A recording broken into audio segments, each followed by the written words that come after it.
Hello and good morning, everyone. Welcome to another episode of the Market Snapshot series. My name is Rufus Kamau, Market Analyst at FX Pesa. So today we'll be looking at the current events impacting the markets. We'll take an overview of the week and the top things to expect in the markets for the week. And once we do that, we also do some technical analysis, try to understand where the prices might be headed next. And once we cover these, hopefully everyone will trade from an informed perspective. So as always, I'll be starting with a disclaimer that this session is not investment advice. It's not a recommendation to trade, so you should always do your own due diligence and practice proper risk management. So that being said, I would like to start right away. So once you join in, kindly say hi on the live comment section, and these will confirm that everything is working just fine. So let's get things started. So from the economic calendar, Monday, as usual, it's usually a slow day, but we get more news coming in as the week progresses. So I know today is a public holiday in Kenya. We are celebrating Eid al-Adha, but also we know that there is a public holiday coming up on Wednesday, and it's the Juneteenth holiday, which basically celebrates the end of slavery in the US. So the stock markets, as well as commodity markets, will be closed in the US on Wednesday. So as for today, even if there's a public holiday in Kenya, the global markets are fully active. So you could find some opportunities in the markets today. So early this morning, we had quite a number of news announcements. The key highlights came in from the China reports. So one, industrial production really slowed down to 5.6%, which was slower than the previous reading of 6.7% and the expected 6.2%, basically showing that manufacturing is slowing down. And of course, the big contributor is the slowing down real estate sector. So retail sales, on the other end, were up 3.7%, higher than the expected 3%, of course, higher than the previous reading of 2.3%, showing that the purchasing power of the Chinese is currently increasing. Fixed asset investment year to date was up 4%, which missed the forecast of 4.2%, same as the previous reading.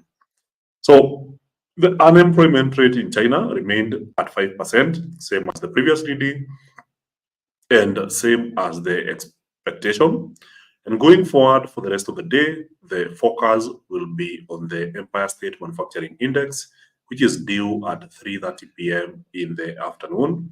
So the Empire State Manufacturing Index is an index that shows the performance of the manufacturing conditions in the New York State of the US. So in the previous reading, it was down negative 15.6, and we're expecting a slight improvement to negative 12.5. So as you can see, manufacturing has been contracting for New York, and this is since December last year. So month over month, all we have been seeing is contraction in manufacturing, which means that the US manufacturing sector is currently slowing down. And potentially, we could be seeing the Fed going for that rate cut once the economy slows down and gets close to potential recession. So with that in mind, now looking at the major news for the rest of the week. So Tuesday, we'll be focusing on the interest rate decision by the Reserve Bank of Australia, where it's largely expected to hold interest rates steady at 4.35%, same as the previous decision. Then we'll be looking at the core retail sales for the US, and this is expected to have increased by 0.2% in the month of May, same as the previous month, whereas that's core retail sales. But for retail sales data, we expect an increase of 0.3% from the previous 0.0% change.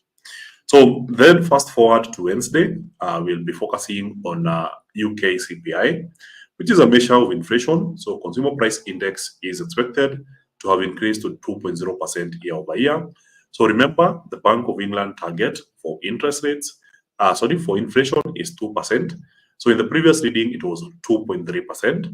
So if indeed inflation drops to 2%, then we could be seeing a lot of volatility for the UK pound pairs as well as the UK FTSE 100 index. So the benchmark index is expected to respond to this as well as the currency. So One of the key interpretations is that the Bank of England may have achieved its target of 2% inflation. And in that case, there could be more pressure on the Bank of England to consider going for rate cuts. So we already saw three major economies going for rate cuts. That's the Bank of Canada, the Swiss National Bank, and the European Central Bank, all cut interest rates by 25 basis points. So in this case, there's more pressure on the Bank of England to cut interest rates. And of course, they'll be having that rate decision later in the week. So of course, as I mentioned, a bank holiday on Wednesday. So we will not be expecting much volatility on the US dollar on Wednesday, but also the stock market and commodities markets will be crossed. So then we get the GDP data on Thursday, early in the morning, 1:45 a.m. This is where we focus on the economic growth in New Zealand. The expectation is a positive 0.1%, a big shift from the contraction that we saw in the previous quarter. So then we'll have an interesting decision by the Chinese People's Bank of China. So it's expected to hold rates steady for both, for both the 1 year and the 5-year loan prime rate. So 1 year is expected to remain at 3.45% and the 5-year one at 3.95%. So nothing much of a change is expected, but of course, we are open to surprises. Then the Swiss National Bank will be meeting at 10:30 a.m. on Thursday, where they will make an interesting decision, release the monetary policy assessment, and later on at 11 a.m. present the SNB press conference. Then the UK interesting decision will happen on Thursday at 2 p.m., where it's largely expected that the Bank of England will hold rates steady at 5.25%. But then there will also be a focus on the number of votes for the decision. And of course, people will be following the monetary policy summary. So that is expected to bring in some increased volatility for the GBP pairs. Then later on in the afternoon, we look at the unemployment claims in the US, building permits, and Philadelphia Fed Manufacturing Index, the current account, and the housing stats, all released at the same time at 3:30 p.m. for the US. So much volatility for US dollar pairs is expected around this time. So crude oil inventories will be released at 6 p.m. on Thursday. Of course, major data point for crude oil traders. So this is bound to bring in some much needed volatility in oil. Then on Friday, we'll be looking at retail sales from the UK as well as the public sector net borrowing. So this is also expected to bring some volatility for the UK pound. And of course, the SNB global manufacturing PMIs will be released on the same day, starting with Australia at 2 a.m. Then later on, Japan at 3:30 a.m. Then the Eurozone, of course, the total for the Eurozone will be released at 11 a.m. The UK at 11:30, and of course, the US at 4:45 p.m. So that's an overview of the week that we're expecting. And besides this, I don't know if there's any major news that we're expecting. So I'll be checking and giving you a highlight of the same. So far as of today, since the market opened this morning, we haven't had much volatility in the major currency pairs. So when you look at the majors against the dollar, the biggest move that we have seen this morning is from the New Zealand dollar, which is down 0.39% against the US dollar. Of course, there is some volatility in the Swiss franc, which is down 0.2% against the dollar, but all others remain unchanged or with a 0.1% change. So there is also the key highlight with Europe. So we know that last week the Europeans completed their parliamentary elections, and this led to a lot of volatility in the European equities, in addition to the interest rate decisions by the ECB to cut rates, among others. So this led to a big sell-off of European equities, and as the markets open today, what we are seeing is the markets beginning to recover.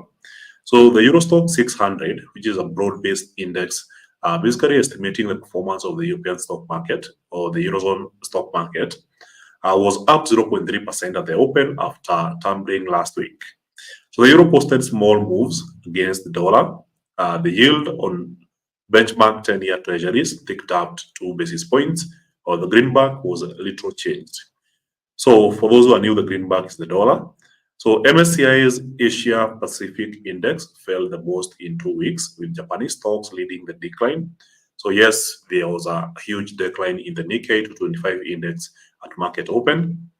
So escalating concern about political volatility in France spurred a flight to safe haven assets at the end of last week, with a gauge of global stocks falling the most in 2 weeks on Friday, and the spread between French and German bonds widening sharply. So a potential far-right majority in France is among the factors fueling risks around European equities, according to Citigroup strategists who downgraded the region to neutral from overweight.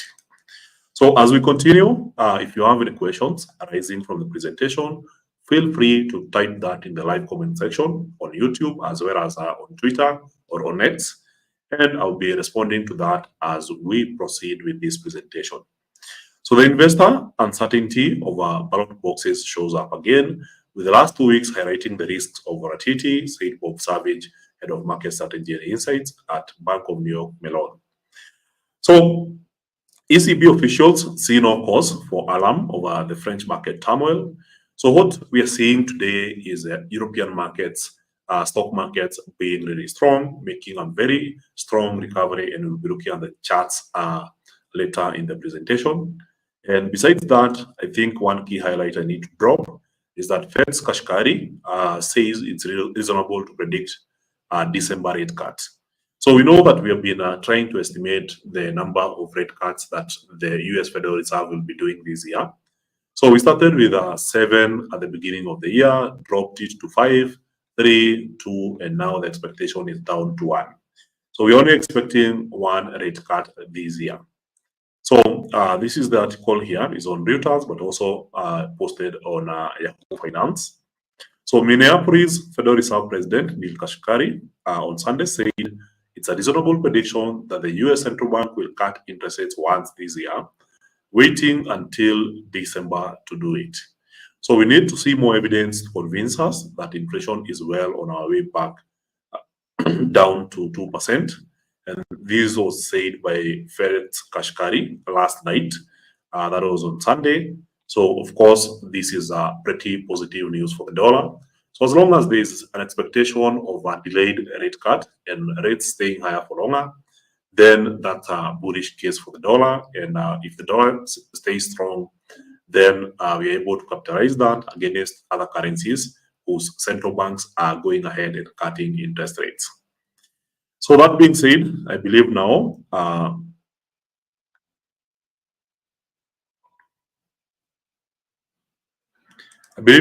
we can jump into some technical analysis and try to understand where the markets might be headed. So hello, GK. Thanks for joining the session. You can see Dennis Kipkemo is in the house. Howard Abanya, thank you for joining. Nancy Obino, thank you for joining. So first things first, hello, I'm a student in Kenya, and since I started trading, I've been making losses. Can you help in any training, please? I don't know where you are located, but we have live sessions happening across our offices in Kitengela, Thika, Nakuru, Eldoret, as well as Kampala. Unfortunately, we don't have physical classes at the headquarters in Westlands. So hopefully you can reach one of those offices and get one-on-one training for risk management, among many other challenges that you may be experiencing in your trading. So let's get on to the next part, and I believe this is the favorite part of the session where we cover some technical analysis and get to understand where the markets might be headed next. So just a second. I'm hoping that everyone can see my chart. So hello, Karanja James, and thank you for joining the session. So this is the chart of the dollar index. Of course, it made a very impressive recovery last week. And today, since the market opened, we haven't seen much of an activity. So it's still the Monday vibe where the market is just moving sideways without any major news fueling any kind of volatility. But still, the dollar is pretty strong and holding on to the gains that it made last week. So for the Euro USD, we saw this happening. So we had this channel the market eventually made a breakout towards the lower side. So last week, we saw the typical retest. So a breakout here in the previous week. Last week, we moved up, retested the breakout point, and then the market proceeded as projected towards the lower side. Then towards the end of last week, we had this nice pin back indicating an entry of buyers. So in this case, there was some form of recovery towards the end of Friday. And today we are seeing the euro being pretty strong. So from the bottom that we saw here last week, which was literally the support, what we experienced is a retest, a breakout. So when you have a key level support for the week and the market makes this big drop, and then it pulls back towards the breakout point, you expect either two things: a complete reversal or most probably a continuation of the breakout in the trend. So from fundamental analysis, we already know what's currently happening. So the European Central Bank is cutting interest rates and the Fed is not cutting interest rates, which creates a divergence that is in favor of a strong dollar and a weaker euro. And that may be explained by the price action over the last 2 weeks. So even if we have these pullbacks, on the long run, we expect the euro to continue weakening against the US dollar. So while today might seem bullish, where we are seeing the current price action attempting to move up, we know that there ain't much happening here. So the markets are still ranging as of a typical Monday. But then we know that a pullback will only present an opportunity to potentially go for more short selling positions. So dollar trading against the Swiss franc, there was a big drop here last week, followed by some recovery, then another drop towards Friday, and it seems like the market is trying to establish some form of support along this area here, which has been holding for the last 3 times, and today marks the 4th time that the market is attempting to bounce from that area. So notice how the market opened with a gap downwards, got to that support, and immediately started pumping higher. So in this case, it seems more likely that the market could be headed higher after getting to that point. So if I remove all these accumulated biases or lines, then I would say that the high that we saw last week is a potential target for this week if the dollar strength continues. So despite the market naturally moving just sideways over the course of last week, this week with a strong dollar, there's that potential that the market eventually gets to the resistance side. So for pound USD, it's the same story, similar with the euro USD. So we had this channel, then a breakout. Unfortunately, the retest is not as strong as what we saw with the euro. So what we are seeing here is the market making a very strong breakout from a key level support, and then pulling back and then attempting to go further downwards. So in this case, it's a market getting to this area. It was a previous resistance, now turned support, broke towards the lower side, pulled back, and now we are facing a potential continuation, easily observable on the 1-hour chart. So perhaps some further downside is expected, of course, towards our previous level around 1.26. So for the USD card, this is what we expected over the last 2 weeks. So we had this breakout from this major trend line. Market pulled back, made a nice retest here, and then a strong rally last week. But then towards the end of the week, couldn't manage to form a new high. So there was a big drop towards the end of the day on Friday. But now we are seeing the market attempting to make the rally. So we already know that the dollar has been pretty strong. So in the short run, we should be looking for evidence of bullish momentum before setting targets on the previous high here. So that's a potential play for the week. Of course, for the day, the target is much lower. So with low volatility, we have seen that the entire Sydney session, the market was basically moving higher. So the dollar could continue gaining against the Canadian dollar and potentially get towards the Friday's high. So as for the Australian dollar, we're seeing a strong bounce. So after the big drop towards this support area here, you can all identify this area here. You'll notice the number of times that the market has been bouncing from this area. So while I'm all positive for a nice bounce here, I don't think the bounce will move further upwards as a result of the strong resistance on the high of the day. So this is an area that the market has also been attempting to break several times. And of course, considering the low volatility on Mondays, I wouldn't expect this to move further upwards. So the buyers is more on the downside, especially after this big spike followed by a 2-day sell-off that basically erased the gains. So on the long run, we are looking at a market that is potentially going further back downwards as the dollar strengthens against other currencies. So same case for New Zealand USD. So while the market is attempting to move higher, there's still more room for downside. So in this case, we should be expecting to see some further drop potentially ending at this support area around 0.60835. So on the short run, you can already see that the market is struggling to move down. And this is expected. It's typical of any other Monday unless there is any major news happening. So for USD trading against the yen, we marked this area as a potential breakout point. Happened on Friday, and the market rallied all the way up, got to this point of 158.252 before erasing the gains. But now we are seeing this momentum resuming. So as usual, we continue trading higher due to the divergence in monetary policy, and of course, from a technical analysis perspective, there is a breakout retest continuation. But then, as usual, be careful if you're trading USD yen or any other yen pair for that matter, because the more you approach the 160 price level, the higher the likelihood that the Bank of Japan will intervene, leading to a big sell-off similar to what we saw here. This was on April, and also we had another drop here.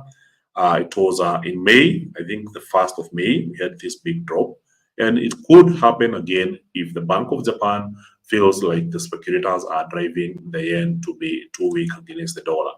So for now, the bullish momentum continues, but make sure to approach it with a very careful approach. So silver has been trading around this area for a while now. So an attempt to move upwards have only been met by sellers increasing selling pressure and pushing the prices down. And as I had mentioned 2 weeks ago, that a lot of retail traders were very bullish on silver. And we normally know what happens when there is a lot of retail traders who are very bullish. Most probably you'll see the market moving the opposite direction. So in this case, we have seen this dance happen for a while now. And at some point, we expect that it will end. And once it ends, then silver could potentially resume the bullish momentum. So for now, we saw a very strong rally happening on Friday after the market bounced from this area. Then a drop happened today at market open. So during the Sydney session, you can see silver was dropping. Gold was also dropping as well as other major commodities. So it seems like a common trend for the early trading session. But then we could potentially see the market erasing some of these losses and perhaps retesting the previous high of the day. So we don't have this evidence yet. So also the market continuing to push further downwards is also in play. So we will be observing to see what happens at London Open, and that basically means the close of this 1-hour candlestick. So if it closes higher than the current price level, it would indicate evidence of buyers coming in, and then we move higher. But then if it closes near the open, then there's a good chance that this trend continues, which is the same story for gold. So after the strong rally that we saw on Friday, today we have seen the market erase some of those gains. But then we are already seeing some signs of bullish momentum coming in. But then it's a wait and see scenario. So we wait until the close of this candlestick. If it closes that way, then you can already see this is evidence of buyers coming into the market. So if the candlestick closes this way, then there's a good chance that the market recovers from the early morning losses. So Brent oil seems to be one of the most bullish assets for the day. So we speculated that the market would bounce from this area, 81.59, and this was back on Thursday last week. So it bounced quite well and then continued higher towards the target on Friday. So today, you can see Friday evening and Monday morning have been bearish. But then in the last 2 hours, what we are seeing is a strong bullish momentum, which indicates that the market is having the necessary momentum to potentially retest the high that we saw on Friday, as well as on Wednesday last week. So 83.068 dollars per barrel seems like the likely target for the day. Then we have the US equity indices, all forming a new all-time high. Sorry, not all, just the S&P 500 and the NASDAQ. The Dow actually lost last week. So now we are seeing the market attempting to recover and retest the previous high, potentially forming a new all-time high. So the SP 500 is very close to a new all-time high, and this could potentially play out for the day. So I would be observing a nice move towards this area and potentially a break. And it's the same thing for the NASDAQ. The NASDAQ is really attempting to form a new all-time high. It has already formed today. So the current candlestick indicates that the market has already formed a new all-time high. So the previous all-time high formed as of last week was the closing price around here. So today market opened, moved higher, and it's attempt to move even higher. So there's a good chance that we could be seeing a new all-time high for the NASDAQ soon as the stock market opens today, and potentially we see a nice extension of this rally. So the Dow, seemingly losing last week, formed this particular trend line with the exemption of this spike, which was erased immediately. And now we are seeing this trend line holding true. And what we are seeing with these candlesticks here indicate a likely sign that the market might be headed lower after facing the trend line and now moving further back downwards. So there is a good chance we should be seeing the Dow moving a little bit lower for the day. So Bitcoin was moving sideways for the better part of 4 last weeks. And now towards the end of last week, made a big break downwards and then a retest. So we all know what happens here. So when there's a big break and a retest, we expect a continuation. So in this case, it seems more likely that the price of Bitcoin could be taking a step backwards, which would potentially lead to an opportunity to buy even at much lower prices. So NVIDIA has been quite amazing. Basically, after the 10-to-1 share split, the stock opened at 121. Then in the last week, traded all the way up to $131.62. Of course, we expect further momentum. So after the big order from Elon Musk for XAI, basically getting chips for their AI project from NVIDIA, this boosted the stock a lot last week. And of course, this week we'll be expecting some good momentum, even though it's a short week because of the closure of Wednesday due to the Juneteenth. So then we have European equity indices, beginning with the Spanish IBEX. So we all know that this was a major support. So what we are seeing here is the market breaking the support on Thursday and moving further downwards on Friday before making some recovery. So today, the market attempted to go up. So we know the cycle, breakout, retest, continuation, breakout, retest, continuation. Also, this was a breakout, retest, continuation. And of course, this also was a breakout, retest, continuation. So in this case, we should be expecting to see the market going further downwards and retesting previous lows. So if I had to choose a chart for the day, this would be enough evidence that sellers are coming back into this market. And as the market looks to correct, I should be looking for more short selling positions. So I would say this is a favorite candidate for chart of the day. So for the Euro 50 cash index, it's a similar thing. So market has been pretty strong this morning, but then we are seeing the market finding resistance around that area. So this was a previous support area. So the market broke this area, moved all the way down, and then pulled back. And now what we are seeing here is similar to a rejection of higher prices. So you can see the size of the tail of the last candlestick. So the moment we start seeing red candlesticks here, then it could be a signal the market is moving further back downwards. So for the French stock market, it was the one that was least bullish. So after opening with a gap towards the upper side, you can see attempts to move higher being met by sellers coming in. So from the 1 hour chart, this is how it looks like. So we can already see the doji that happened here, almost a gravestone doji. And now it seems likely that the market will be moving further downwards and close this weekend gap.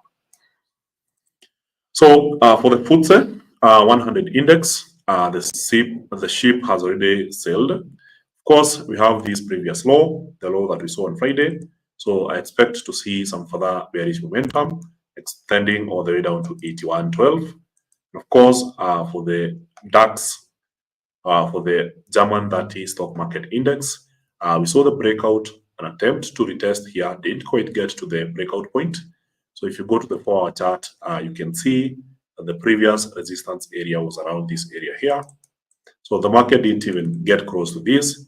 So we're already seeing sellers coming in strong, and this could be the sign that sellers are coming back in. Of course, the intraday setup is set to be targeting the low that we saw on Friday. So that's it for the day. Thank you very much, guys. I'll be checking in to see if there's any questions. Respond before we end the session. So I'm seeing quite a number of comments. One is from Ansen Swai. I really embrace the fast withdrawals via Tanzania mobile money. Thank you. We appreciate this. So also remember, we have online sessions happening daily. So make sure to subscribe to the FX Pesa YouTube channel so that whenever we have a live session, then you will be notified immediately. The next question, so what should we be expecting to see with the German 40 and the French 40 this week? I think it's a typo. It should be German 30 and French 40. So both indices seem likely to be bearish for this week. But for today, it's more evident from the price action we are getting at market open. So it seems that there is more likelihood that the market keeps going down. So good morning, Waridi. Morning, Bomba. Morning, Truly Steve. Thank you guys for your time, and I wish you a happy Eid and a profitable week.